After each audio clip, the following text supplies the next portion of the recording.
ఒక సుదీర్ఘమైన అనుభవం ఉన్న నాయకులు కావాలి. 4 దశాబ్దాల అనుభవం, అభివృద్ధి మీద అపారమైన అవగాహన, పెట్టుబడులు తెచ్చే సమర్థత, ప్రతిభ.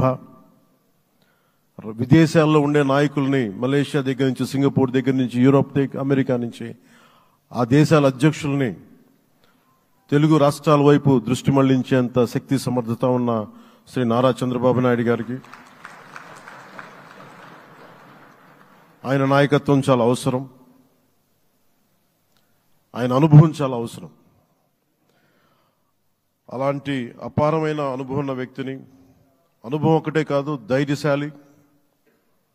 ఈ రోజుకి నాకు ఒకటే గుర్తుంటుంది.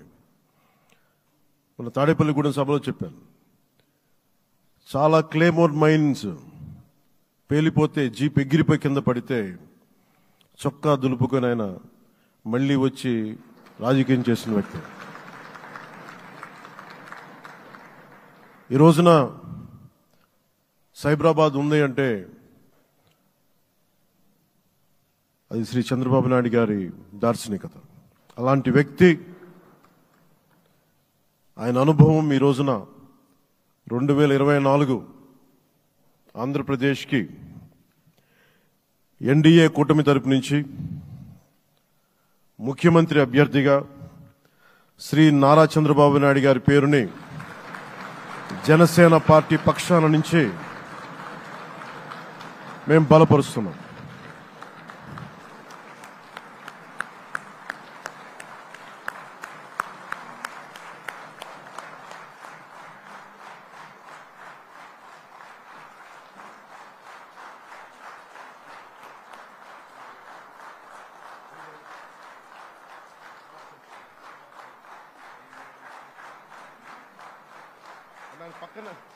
ఇది నేను ఆయన పక్కన పెట్టుకుని చెప్పాలి. ఆయన నలిగిపోయారు. జైల్లో చూశాను ఆయన. పాపం భువనేశ్వర్ గారి బాధను చూశాను. నేను అనుకున్నాను, అమ్మ మీరు కన్నీళ్ళు పెట్టకండి, మంచి రోజులు వస్తాయని చెప్పిన మంచి రోజులు వచ్చినాయి.